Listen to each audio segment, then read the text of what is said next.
Olá, boa noite. Vamos iniciar mais uma live. Tema.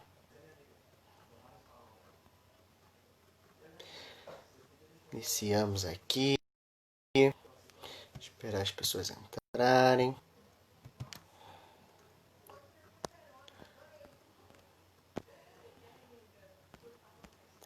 Chamar as pessoas para participar. Bem-vinda, Raquel.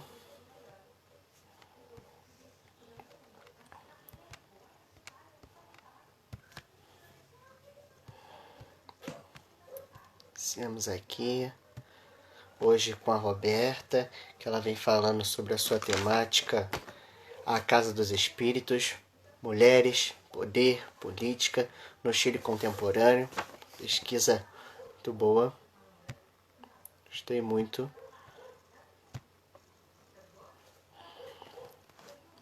Tudo ok.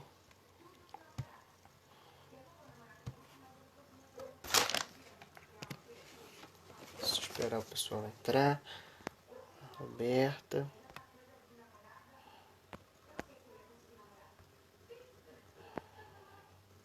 Só ir entrando pra gente iniciar aí então a nossa live. A imagem tá aparecendo. Roberta chegou. Fazer o convite. Roberta te enviando.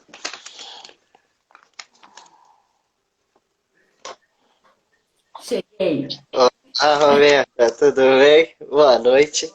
Boa noite. É um prazer recebê-la aqui. Muito obrigado por participar do projeto. Primeiramente, quero te agradecer por ter topado compartilhar conosco aqui a sua pesquisa. Eu que agradeço o convite, na verdade, porque a gente, quando faz uma pesquisa, né, é uma coisa tão pessoal, a tua escolha, né? E você nunca acha que aquilo vai ser interessante para muita gente, a não ser para você mesmo. E aí, quando você recebe esse convite, é muito gratificante você falar de algo ao qual você dedicou tanto tempo. Isso é maravilhoso, né? Ainda mais quando esse negócio mesmo, né? A gente se dedica a fazer algo que a gente gosta, né? E o intuito aqui também é esse, né? Levar essas pesquisas que a gente gosta de fazer às pessoas que às vezes nem têm ideia, né? Dessas temáticas. No mínimo, você pode dar ideia para alguém, né? Isso aí. E fazer com que as pessoas passem a ver, né? E a gostar e a participar também, né? Querer pesquisar mais sobre aquilo. É verdade, é verdade. Deixa eu dar, queria cumprimentar as pessoas que estão participando, Fabiana, Lorena, Alexia, acho que é Vitor, que estão entrando aí para fazer parte da nossa live aqui. A Raquel te dando boa A noite. Raquel. Então, Roberta, primeiramente eu Hum, queria que você se apresentasse, falasse um pouquinho de você para a gente e também depois falasse por que escolheu história. tá. Então vamos lá. Meu nome é Roberta, eu tenho 52 anos, me formei em História com mais de 40. Fazer História era. Aí eu já vou te responder tudo de uma Uhum. vez. História era uma paixão, sempre foi. Mas a vida que vai tomando uns rumos diferentes, só pude fazer a universidade quando fui trabalhar nela. Então, eu ganhei uma bolsa de estudos e nem pensei em fazer absolutamente nada que pudesse até melhorar minha carreira dentro da própria universidade. Fui fazer o que gostava. E Muito legal. gostava de fazer história.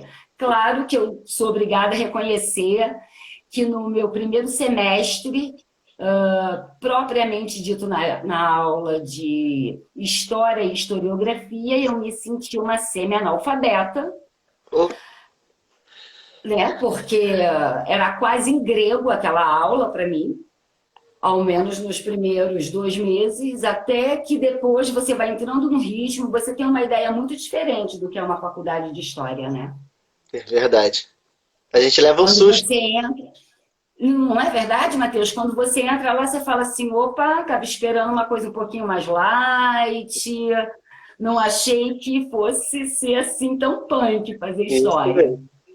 né? Mas não me arrependo nenhum minuto de ter feito esse curso, mesmo que não trabalhe na área no momento. Para mim, vale no mínimo com conhecimento.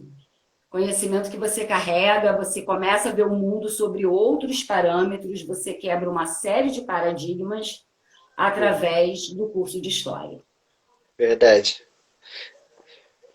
A Raquel tá falando, muitos textos e teorias pesadas. Nossa, muito, muito, muito, muito mesmo. O que faz, assim, com que tenhamos ótimos professores e tudo. Temos que agradecer, muito obrigado a todos eles pela paciência, dedicação.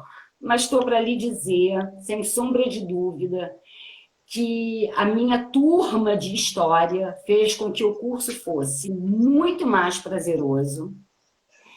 É, e que todo mundo, dentro dos temas escolhidos, pudesse encontrar nos próprios amigos de curso muita paciência para ouvir sobre o tema que a gente escolhia. Cada um falando sobre o seu tema quase que todas as aulas.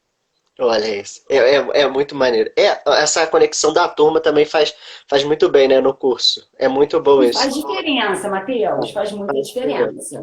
Quero cumprimentar aqui também a Kelly, o Felipe, a, a, a Fabi, que estão nos acompanhando.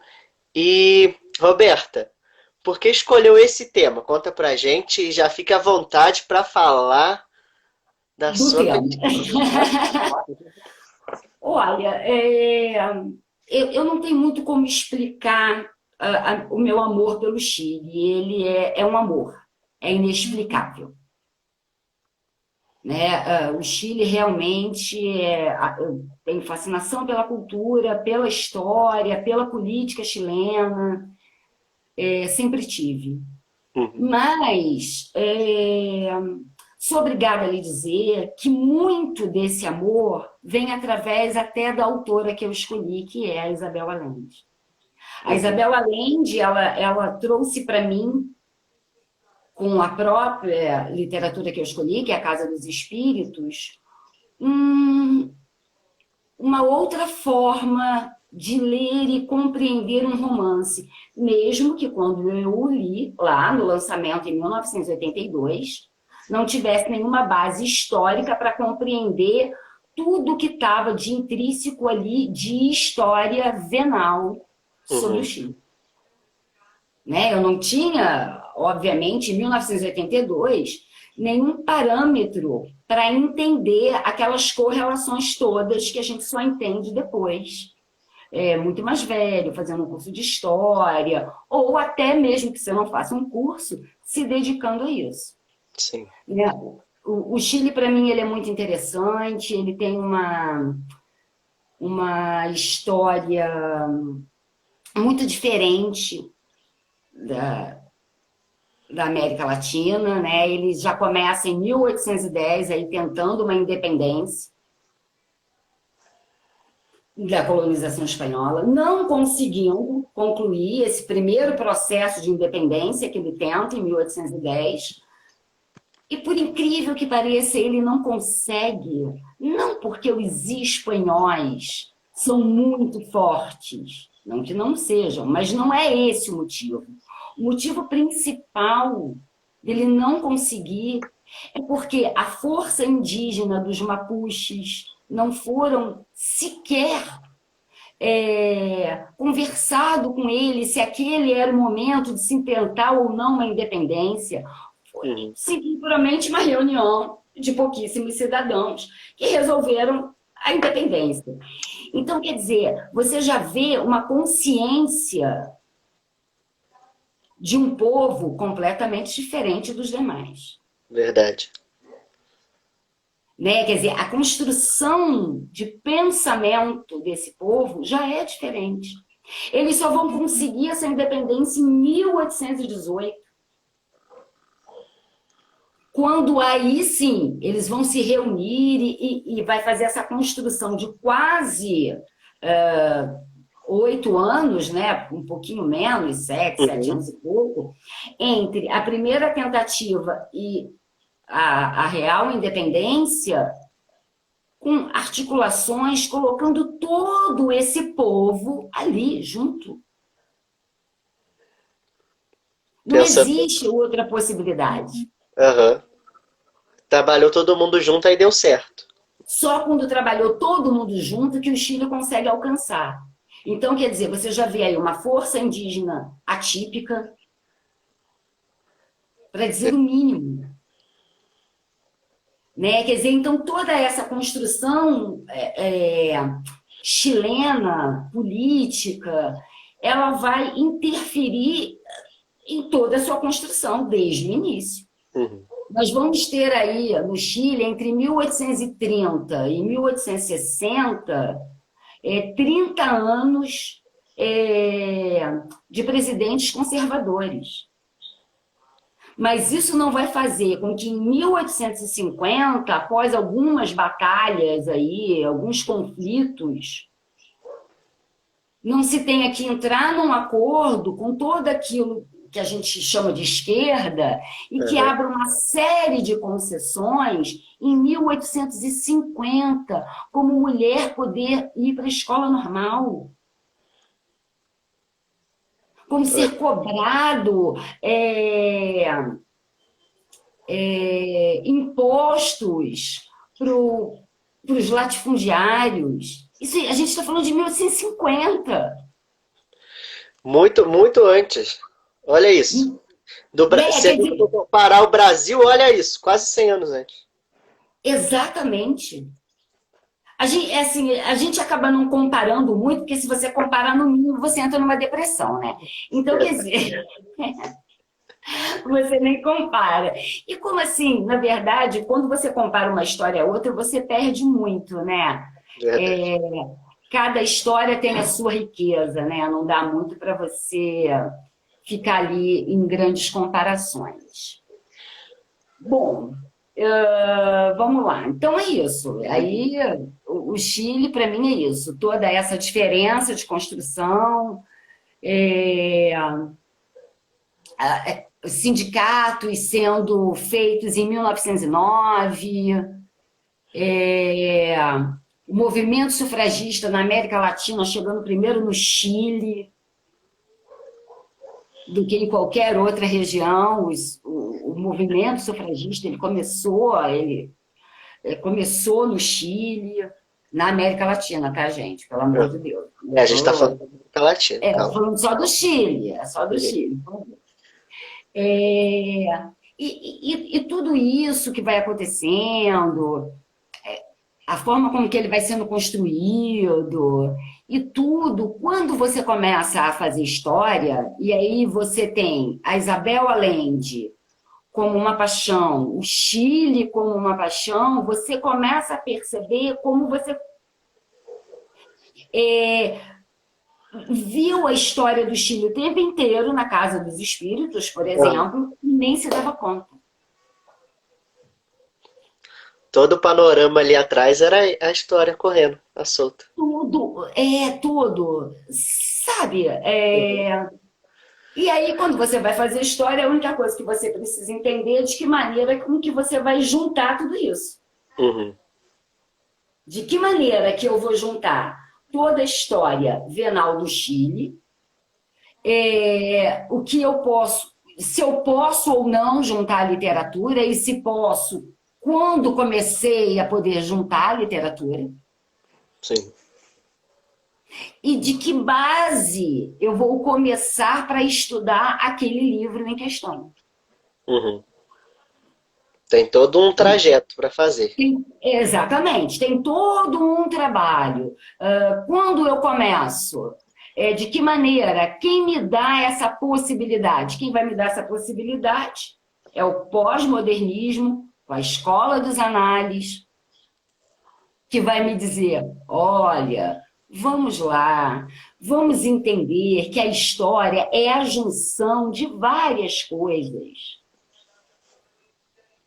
Para eu entender uma história, eu tenho que entender a geografia em questão, a economia em questão, aquele recorte temporal. Se eu não juntar tudo isso, como é que eu vou entender? Verdade. E aí é a escola dos análises que vai fazer essa gentileza para mim. Lá no pós-modernismo, onde ela vai dizer que é possível até uma obra de arte te dizer tudo sobre aquele recorte temporal. Para ver que tudo indica algo que está acontecendo, né? Tanto, igual Exatamente, exatamente. você trabalha o livro, mas a Escola dos Análises ela libera isso, né? Calma aí, essa obra feita nessa época, ela também retrata alguma coisa que aconteceu lá, né? Cada coisa vai dando essa nova ideia na história, né? Essa nova colaboração na história, de se compreender a história. Exatamente, exatamente. Você não é. E aí a gente não vai tirar aí a importância das outras escolas historiográficas, Sim, né? Quem fez história, e mesmo quem não faz, acaba tendo a sua preferência, mesmo que não saiba. verdade. Né? Quer dizer, você às vezes numa fala com um amigo, você percebe que o outro teve uma fala de Weber. E se ele fosse fazer história, opa, tá aí o cara que ele ia pegar para ele, Verdade. Tem isso. né? Uhum. Bom, então, na verdade, basicamente é isso. Eu pego aí a história do Chile, que eu já gostava, uma autora que eu já gostava, encontro na Escola dos Análises a possibilidade de fazer isso, mas eu tenho a possibilidade, mas como é que eu vou fazer? Quem vai me dizer de que maneira que eu tenho que trabalhar? Uhum. E aí eu vou encontrar o Antônio Cândido em Literaturas e Sociedades, que vai me ensinar passo a passo aonde eu consigo ler a história dentro da literatura. É claro que ele também vai dizer para você, olha, nem todo livro, né, nem todo livro tem, nem todo romance tem a, a base de fundo contar a história vinculada à história venal, né? O romance e a história venal podendo fazer uma correlação. Sim, Mas ele também vai te dizer que todo romance, mesmo que seja ficcional, ele tem que ter um recorte temporal, que tem que ter uma base histórica. já dá para usar. Ele tem que ter uma base histórica. Você, sem estudar história, é impossível você escrever um romance do século XV Uhum. sem ter estudado um pouco do século XV. Como é que você vai saber descrever uma roupa, um costume, como a sociedade trabalhava, se você não estudou nada disso? É impossível. Verdade. Né? E aí o Antônio Cândido vai dizer para você das possibilidades. Então, quer dizer, eu já tinha tudo. Eu tinha o meu tema, que era o Uhum. Chile. Eu tinha o recorte temporal, que eu queria falar, que era mais ou menos de 1905 a 1973, que é, obviamente, no golpe de Uhum. Estado que o Chile sofre, em 11 de setembro de 73. Eu tinha a Escola dos Análises para me dizer que isso era possível. Eu tinha o Antônio Cândido para me dizer de que maneira que eu tinha que olhar essa obra. Sim. E aí o que me faltava era o que eu vou falar da obra? O que na obra está me chamando mais a atenção e quem vai poder me dar suporte nesse estudo? As personagens femininas da Isabel Allende, elas são sempre determinantes no romance. Inclusive, a Isabel Allende, para quem se interessar, sempre tem como pano de fundo o Chile, e a narrativa é sempre feminina. Isso aí. São, com ela não existe outra alternativa. Uhum. né? E aí, então, se eu quero falar da mulher, eu quero falar do Chile, e eu quero falar da importância dessa mulher, quem eu vou escolher para me ajudar nisso? E aí eu não consegui encontrar outra pessoa a não ser Michel Foucault. Aham. Foucault, para mim, é um divisor de águas nas minhas relações o entendimento das relações de poder. Uhum. E aí é o Michel Foucault que vai me ajudar a entender onde cada mulher está, qual é a fala daquela mulher, em que momento ela se insere no poder.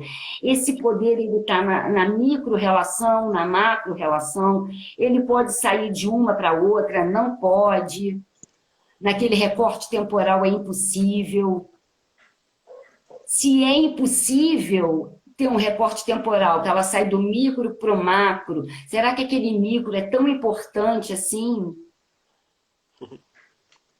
Né? Quer dizer, e aí o Foucault é quem vai me ajudar. Pode ser que outras pessoas consigam encontrar em outro filósofo uma base. Para Sim, mim, foi ele. teve que ser Foucault. Tiago aqui Para mim, não falando que tá teve com outro. saudade de você, Roberta. Ele não está com saudade de nada, mentira dele. Não se iluda, Tiago some, Mateus. Não está com saudade de mim nada, esse danado. Eu que estou com saudade dele. Bom, então vamos voltar lá. Vamos. É, Então, nós temos três personagens femininas que eu classifico como principais na obra, Uhum. que é a Clara, que é a primeira personagem, que será a mãe de Blanca e a avó de Alba. É claro que nós temos aí milhões de personagens masculinos entremeando todas essas relações, Uhum. que obviamente têm importância, Uhum. né?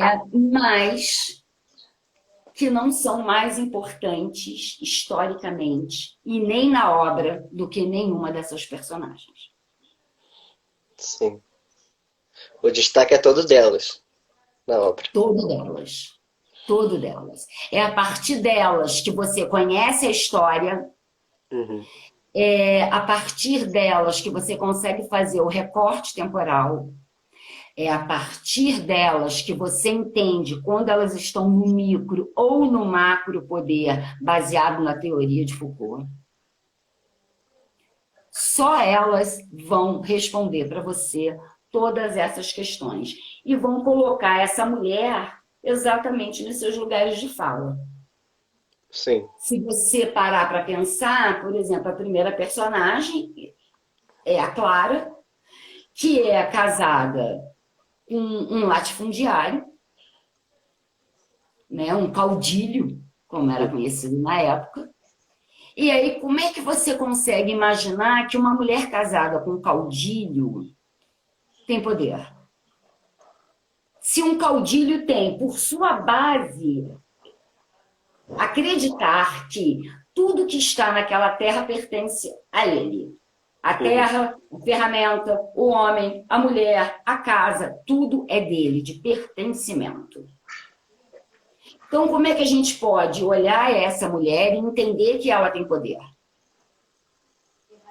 E aí, quando você vai lendo a obra, você vê milhões de fatos narrados em que você encontra aquela mulher, a mulher descrita pela Raquel Soyer, historiadora, Uhum. por exemplo, pela Michelle Perrault, que vai falar dos excluídos da história. Você vai Sim. encontrar todas essas mulheres em todos esses universos históricos. E a Clara, como é que a Clara, então, dentro do caudilismo, consegue exercer o seu poder? Quem ainda não leu a obra, eu recomendo, vai ver uma personagem que consegue exercer o poder no mais absoluto silêncio. Eu não li a obra, mas eu quero lê-la. Eu só vi o filme, que é um pequeno pedaço disso tudo. O filme é muito bom, mas realmente é um pequeno pedaço disso tudo. Aham. Porque, claro, quando você vai colocar um livro para o cinema, você tem que fazer alguns recortes. Porque senão você vai ter aí 8 horas de filme, né? Alguém podia fazer uma série, né? Seria uma série muito boa. Cara, Exatamente, seria maravilhosa. Bom, então, quer dizer, quando a gente pensa aí na Clara, né, o poder no silêncio, exercido no silêncio, em que ela é descrita como uma mulher que tem uma clarividência, né? E essa clarividência ela não vai muito no sentido religioso da questão. uhum. Né? Quando você lê o livro, você percebe, é como se ela conversasse com ela mesma e com todas aquelas pessoas que passaram por ela e que tiveram alguma importância. A mãe, o pai, a irmã. Né? Quer dizer, isso vai muito além de religião. Sim. Ela tem um dom, né? Ela tem algo É dela. um dom, é um dom. Um dom que ela usa a favor dela o tempo inteiro e que é um divisor de águas no poder que ela exerce sobre o marido. Um Sim. caudilho com uma mulher clarividente? Quem é esse homem? Esse homem não é nada para essa mulher. Uhum. Completamente manipulável. Todas as vezes em que ela não quis aquele homem, seja porque ele fez alguma coisa que ela não gostasse, ou porque se ela não tivesse afim de uma relação mais íntima, ela se calava. Ela ficou um ano muda. Olha isso. Você imagina uma mulher um ano muda? A mulher fala mais do que pode na chuva. E ela ficou Complicado.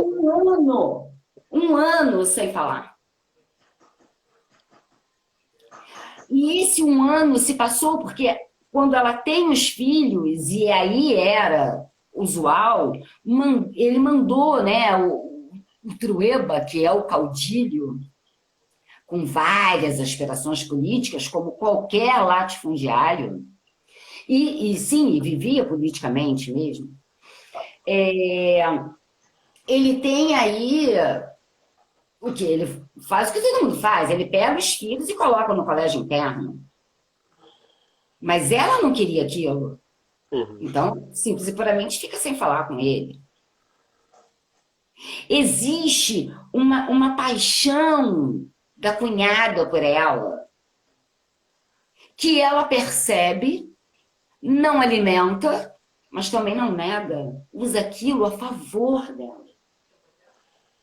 Então, todas as vezes que ela quer ir para o embate com o marido, ela se apoia na Férula, que é a cunhada e que tem milhões de problemas com o irmão. Ela tem um modo de manipular ele. Ela sabe como atacar ele. E conseguir Sim, o que e quer. aí eu te digo, Foucault tem ou não tem razão?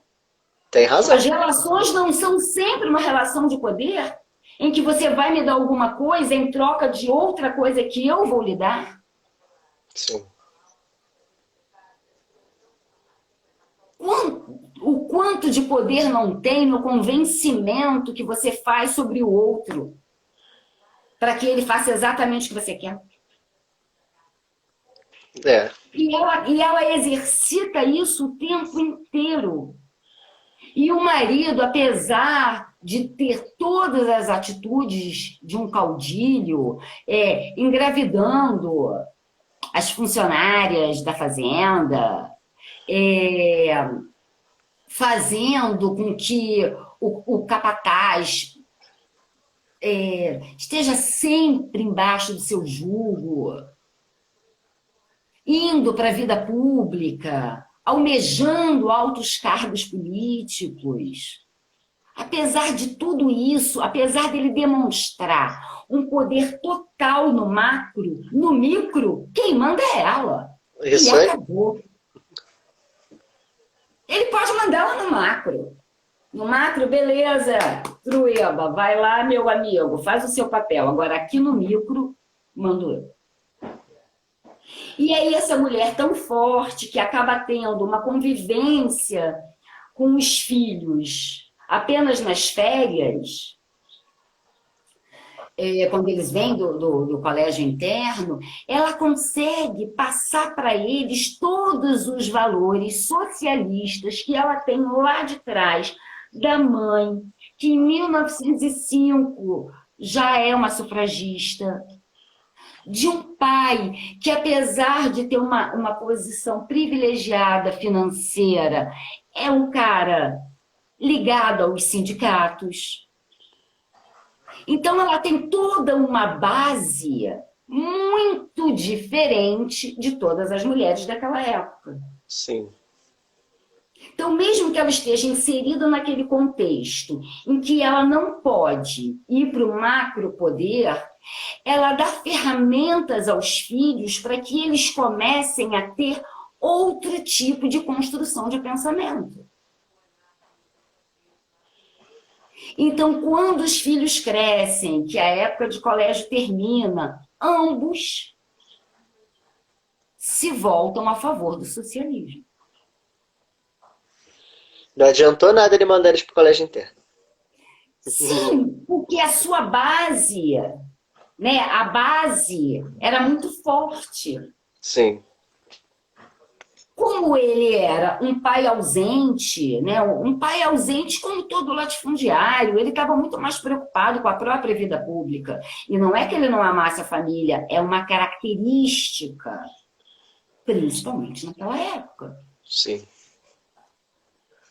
Ele dá a liberdade, e que depois ele se arrepende, que ela introduza os filhos numa liberdade sobre si mesmo. Uma liberdade sexual para a filha, uma liberdade de pensamento para os filhos. E tudo isso é determinante. Com o passar dos anos, a gente vai ter a Blanca, que é a filha, que cresce e que tem aí no Pedro III, que é filho do capataz dessa fazenda, um romance em que ela vai engravidar e que vai ter uma filha que vai nascer já num final de um contexto mais conservador, já com um pouco mais de liberalismo, mas ainda não a liberdade que a gente vai alcançar aí no Chile nas eleições de 70. Sim. Com um presidente completamente socialista. Então, desde o início do romance da Isabel Allende, você consegue relacionar. Você pega um livro de história sobre o Chile, você pega o recorte temporal, é exatamente o mesmo. A descrição dessas mulheres, a descrição da política, da economia, toda é a mesma. Incrível, é incrível o que ela faz, é incrível. Mas ela tem uma fala, eu até anotei aqui, que é muito, muito boa. Uhum. A Isabel Allende, ela diz o seguinte, ó: com uma família como a minha, não há muito o que inventar. Fala pro pessoal aí quem é a Isabel Allende, de quem ela é parente, para eles entenderem. Ela é a sobrinha do Salvador Allende, né, que foi presidente do Chile. O pai dela era ministro, diplomata. Depois ele foi ministro do Salvador Allende. Ela não nasce no Chile, ela nasce no Peru em 42, mas ela vai para o Chile e ela se auto-intitula chilena. Agora ela tem até uma dupla cidadania, porque na época, né, ela acabou indo para os Estados Unidos e tudo, né? Porque os Estados Unidos é muito interessante, né? Ele articula o golpe dentro do teu país, mas depois ele te recebe. É isso aí. Eu achei isso muito engraçado, porque ele todo tempo estava articulando, mas toda vez que dava algum problema que o político tinha que fugir, era para lá que ele ia. Sim, mas é porque o que acontece? Olha só, não tem nenhuma ditadura na América Latina que não tenha tido um dedo, as duas mãos, o corpo inteiro dos Estados Unidos. Verdade. Não existe.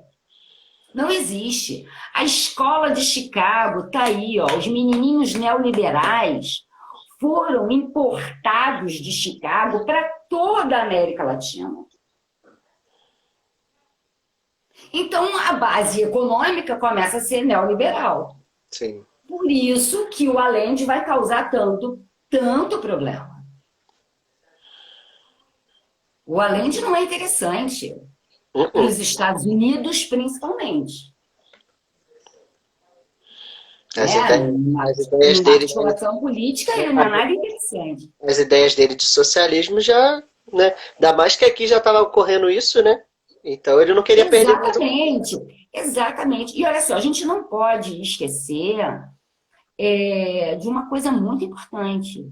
O Pinochet era ministro do Allende.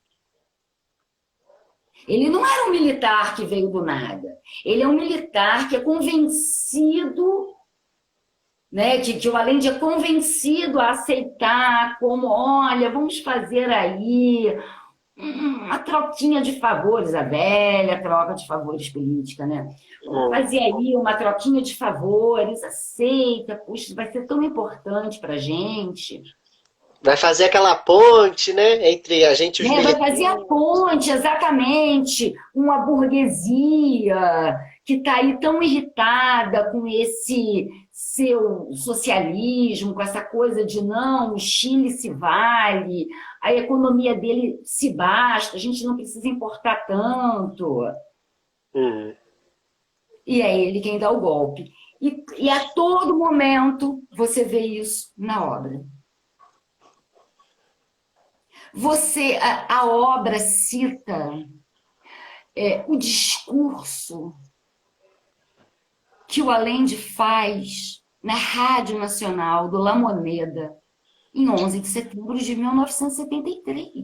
Sim, eu achei muito interessante isso, porque você fala depois que você resume o livro, e lá no início você estava falando da história, você cita o discurso dele. Aí quando chega lá no livro, o discurso tá lá. Eu falei, cara, genial! Tá lá, ele tá lá, todo aquele discurso. Entende? Você vê o livro, ela cita, e aí o poeta... Ela tá falando do Neruda. Ela não dá nomes a essas pessoas. Eles têm nomes distintos, mas a história tá ali. Dá pra enxergar quem é quem. Sabe, ele não te deixa margem para dúvidas. E aí, quando você vai inserindo esses personagens e essas mulheres, e você vai encontrando ela na história o tempo inteiro.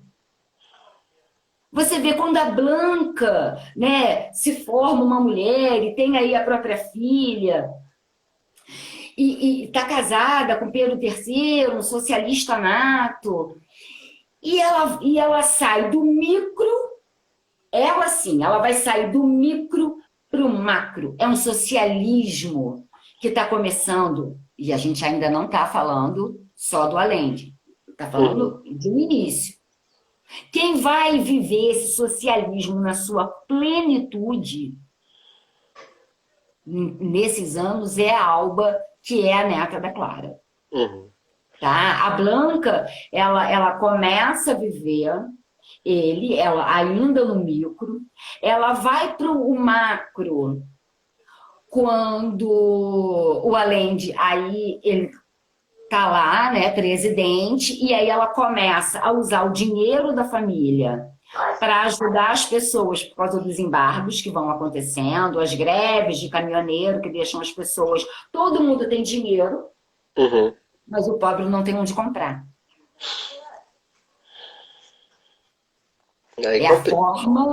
É a forma que a burguesia, a elite burguesa, consegue atingir a economia do país. Não adianta você ter dinheiro, meu amigo, você não tem o que comprar. A economia vai estar estagnada, meu bem. A economia só vai funcionar quando eu estiver de acordo com o que o presidente está fazendo. Eles começam a sabotar o governo. Exatamente. Até lá a comida estraga. E aí onde que essa comida é conseguida? Esse alimento só no mercado negro.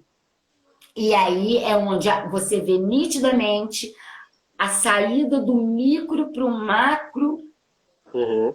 Poder da Blanca quando ela começa a fazer uso desse dinheiro, das articulações políticas do marido com o socialismo, para conseguir comprar esse alimento e distribuir entre as pessoas mais pobres. Incrível.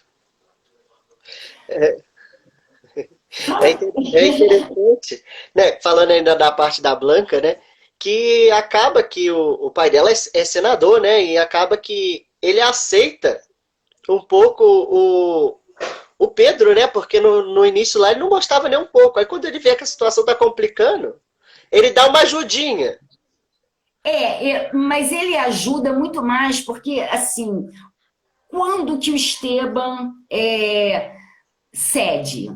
Ele cede em dois momentos. O primeiro momento em que ele cede visivelmente é quando a Clara morre. Uhum. Porque a morte da mulher, aquela mulher sem poder, lá no micro, deixa ele sem base, Destruturou ele todinho. desestrutura. E aí ele não tem jeito, né? Ele não tem mais o filho, né, com ele, e aí ele vai ter que ter a filha. E aí ele cede para ela. Isso sem contar que ele é completamente apaixonado pela neta, que é a Alba, que também faz com que ele reveja alguns conceitos.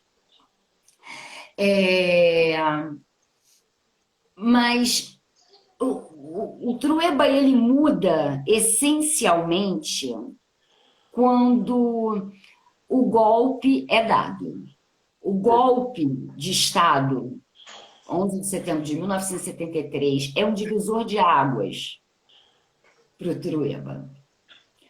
Primeiro, porque todo mundo que ajuda no golpe do Chile, e aí é outra coisa, outra relação que consegue fazer com a história Uhum.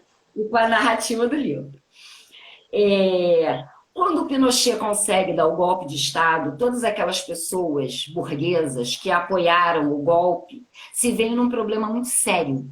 Pinochet não tinha a menor intenção de cumprir as promessas que ele fez para angariar aquelas pessoas a favor dele. Ele só quis os militares. Apenas os militares tiveram alguma vantagem nos quase 20 anos do Pinochet no poder. De sofrimento.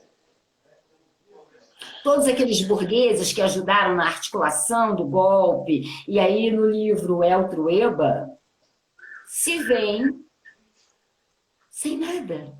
De mãos atadas. Eles ajudaram a dar um golpe e não vão levar vantagem nenhuma sobre isso. Eu prefiro não fazer correlação agora com o nosso momento atual para não ficar deprimida. Mas é mais ou menos por aí. Eu tava aqui pensando nisso. Eu falei, gente, tá me parecendo. Não vamos fazer isso para a gente não ficar aí deprimida. Tá parecendo vamos voltar lá para o Chile, vamos voltar para 73, que é melhor. Vamos. Então, o que acontece? Você tem, então, aí já duas mulheres que você já sabe aonde elas têm a voz, onde elas têm o poder, de que forma esse poder é vivido. Quando chega na Alba, que é o ápice do socialismo, ela nasce no macro, meu amigo. Ela está no macro totalmente, porque nada é mais macro do que a liberdade. Porque Foucault diz uma coisa muito interessante, né? Que o Estado, ele não é macro no seu poder. Uhum. Ele é macro no seu tamanho, mas não no seu poder, porque a relação de poder do macro que o Estado pode exercer só é possível a partir das micro-relações que vão compor esse Estado. Sensacional. Não existe outra maneira. Uhum.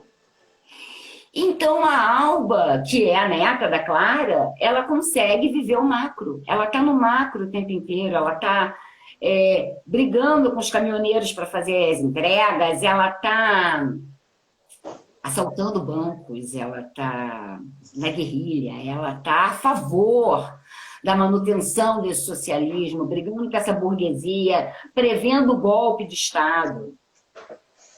Quando o golpe de Estado vem, ela é presa. Aí o. Ela é presa, e aí você tem a ideia total do que acontece com as mulheres. Não é nada diferente do que acontece com os homens, quando são presos nesse tipo de momento. Então, a mulher, ela é violentada, ela é surrada, ela é morta, igualzinha a um homem. Não tinha diferença.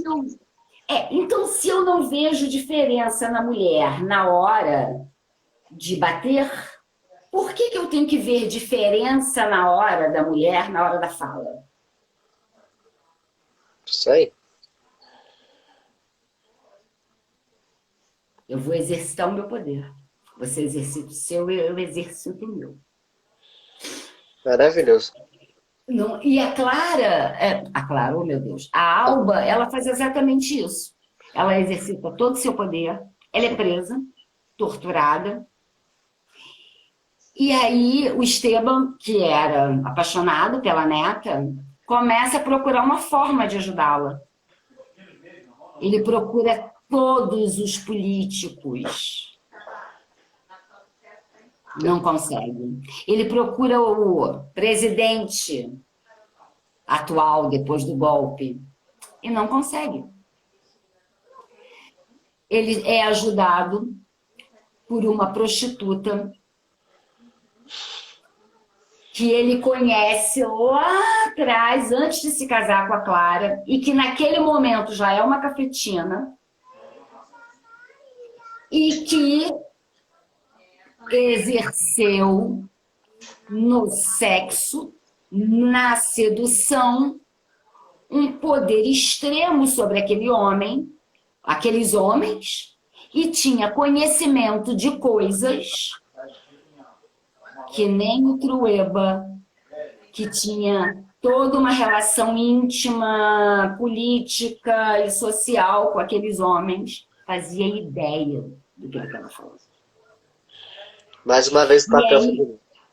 Exatamente. Mais uma vez a mulher vem numa profissão que você desmerece completamente, sai lá daquele poderzinho micro, e é ela que vai lá no macro e resolve aquela questão. Então, toda a relação dessas personagens com a história do Chile, com o poder no micro, no macro, ela é o tempo inteiro utilizada, do início ao fim. Você vai ver a mulher que vem do micro, que está no micro poder e não sai dele, como a Clara. Você vai ver uma mulher que do micro que vai para o macro, como a Blanca. E você vai ver uma mulher como a Alba, que sai do macro e tem que voltar para o micro, porque a política a obriga a voltar a ter poder apenas no micro. O macro já não é possível. Fascinante. Olha isso. O macro já não é mais possível numa ditadura. Não. Ninguém tem voz agora. Ninguém pode falar. Nem E aí, independente de você ser mulher ou não, você não tem voz. Ninguém tem mais voz. Nem aqueles que achavam que tinham voz, que arquitetaram o golpe, não tem mais voz. Não tem mais voz. Esquece, não tem mais voz. É muito interessante trabalhar a literatura, sabe? Uhum. E você conhece autores maravilhosos quando você trabalha a literatura. Eu tinha lido Machado de Assis, por exemplo, e tive que reler Machado de Assis, depois que eu li o livro do Sidney Chalub, que é um historiador, que chama Machado de Assis, historiador.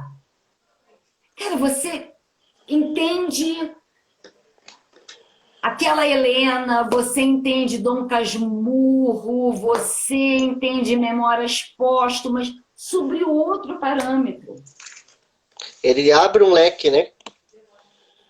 Quem quiser trabalhar literatura como fonte, é maravilhoso. É um mundo muito rico para se trabalhar. Sim. Imagina, a literatura já encanta, né?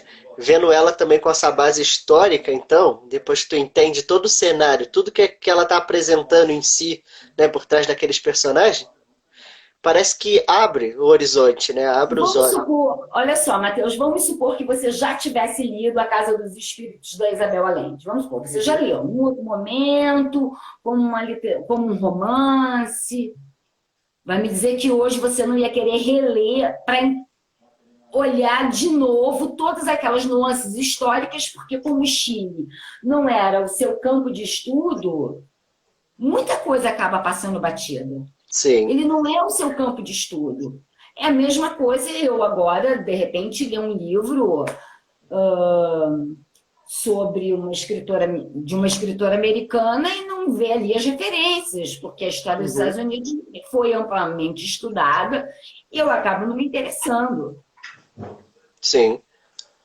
Mas eu, por exemplo, gosto de história da África. Então, quando eu vou ler Chimamanda Adichie, Meio Sol Amarelo, por exemplo, eu vejo ali milhões de referências históricas. Já fica ligada, né? Tu já fica, não, já fica ali prestando atenção naquilo. é um negócio que a história te dá, né? As pessoas se interessarem, que você acaba percebendo por trás dos personagens, por trás da história ali em frente, né? Todo o cenário atrás. Porque tu passa a reparar nas roupas, no modo que o cenário é construído, no que está se passando no cotidiano das pessoas, né? Para tu entender o cenário todo. Eu costumo fazer isso agora. A gente, qualquer filme, qualquer coisa que seja, a gente fica analisando o contexto histórico, né? Por trás da situação ali. Cara, e quando. Aquela construção toda, né? Você fala assim, nossa, essa construção, nossa, me lembrou. E aí você vai fazendo os links, né? Sim, é sensacional. E ainda mais quando tu pega na literatura, então, porque, pô, a gente vendo um filme ou uma série, é mais visível. Mas na hora que você passa na literatura ali, lendo, e dá atenção àquele cenário que ele tá te falando ali, ó, aquela situação, e se toca, cara, isso aqui aconteceu. Vamos pegar o próprio Machado de Assis, algo que ele escreve na época. Cara, olha, isso aqui está se referindo lá a uma crítica ao governo, a algo que estava acontecendo na época, e tu fica. Como eu não percebi isso antes, né? O que tu falou. É, A gente passa a reler aqueles livros que a gente já leu, com o intuito agora de procurar o cunho histórico por trás, né? Reparar mais no que estava acontecendo ali. Aquelas coisas por trás dos bastidores que a gente não reparou muito bem e passa a exatamente. Exatamente, aí você vai ter o Sidney Chalub, você vai ter o Nicolau Tibetchenko, que vai aí estudar aí Euclides da Cunha, Uhum. exatamente Lima Barreto. para entender o Brasil saindo de colônia, república, de que maneira que ele encontra essas referências em Euclides da Cunha, Sim. entendeu? Então, é impossível a gente não bater palma para a literatura. E olha, e é uma coisa que você falou lá no começo. A Escola dos Análises traz isso pra gente, poder usar a literatura É, como referência. exatamente. Né? E vamos parar para ser realistas, né? Independente da literatura, né? É óbvio, meu campo de estudo, mas assim, é, cara, eles têm toda a razão. Como é que eu posso pensar em estudar um povo, uma região, sem eu pensar naquela geografia, sem eu pensar naquela economia, sem eu pensar naquela base cultural? Sim, Se eu pegar só na economia, como é que eu faço com todas essas outras coisas que estão inseridas e que são determinantes daquela economia? Cara, como é que uma geografia não é determinante numa economia? tudo. Como uma cultura, seja ela de consumo ou não, não é determinante naquela economia? Verdade. Tudo Então, como é faz. que eu posso separar? Eu não posso separar. Eu tenho que olhar tudo isso, senão não faz sentido. Verdade. Não faz sentido algum. Roberta, temos 4 minutos. Olha, Então, voou. não, então vamos lá, gente. Vamos terminar aqui. Eu queria agradecer mais uma vez a você a Eu, oportunidade. Eu espero que, no mínimo, eu tenha feito as pessoas se interessarem pela Isabel Allende. eu me interessei. Posso te garantir que, tirando Paula, que é um livro que ela escreve sobre a filha, mas mesmo assim, obviamente, vai ter o Chile, mas todos os outros vão acompanhando aí a história chilena. Se você lê A Casa dos Espíritos primeiro, lê depois, eu acho que é De Amor e de Sombra, Aham. que também que é o livro ali naquele momento de sombra, de micropoder, de ditadura. Ele vale muito a pena, né? Ó, Então, assim, eu queria agradecer, então, mais uma vez, queria dizer que as mulheres têm o poder no micro ou no macro, não tem. importa, estamos aí, somos importantes, somos donas da nossa própria história, construímos a história, excluídas ou não, a história nos tem na base, num alicerce forte e não dá mais para negar. Verdade. E ó, agora a gente tem visto mais isso, né? Falta um pouquinho de tempo, mas a gente tem visto isso, né? Essa nova releitura e dando a importância que as mulheres tiveram, né, na história e esse papel que elas tiveram fundamental. Eu agora citando uma obra, igual citei semana passada também quando estava falando com a Isabelle, né? Essa novela agora que está reprisando o Novo Mundo, né? O papel da princesa Leopoldina, também dando a importância aos papéis das mulheres na história brasileira, né? E tantas outras partes da história. E, cara, eu agradeço você por ter compartilhado essa pesquisa maravilhosa. Eu vi o filme e depois que conversando com você mais sobre o livro, eu fiquei mais com vontade de ler o livro e achei sensacional. E essa fase, essas mudanças, o pensamento das mulheres, ver a figura da mulher ali também como principal, ela que vai falando, né? Ela é a porta-voz. A narrativa é dela. A narrativa delas é excelente. Só ler uns comentáriozinhos aqui que estão rolando aqui. A Raquel falou como é bom ouvir a Roberta falando de sua pesquisa. Também te parabenizou. Outras pessoas aqui falou que cabeça pensante, hein, Roberta? Parabéns pela live. Está dando uma aula, o João. A Raquel falou também excelente aula. Eurides mandou parabéns pra gente. Excelente mesmo. A Raquel de novo falou sucesso. Zairine, parabéns, excelente aula. Todo mundo elogiando aqui sua pesquisa. Que bom, gente. Agradeço muito o tempinho que vocês deram aí para gente, para esse bate-papo, que para mim foi ótimo, porque falar do Chile para mim é sempre maravilhoso. É maravilhoso a gente escutar de uma pessoa que gosta, né? O que a gente fala em algumas lives passadas, né? Pesquisar sobre aquilo que a gente gosta é muito prazeroso e falar Muito. sobre ele. O nome do filme é A Casa dos Espíritos.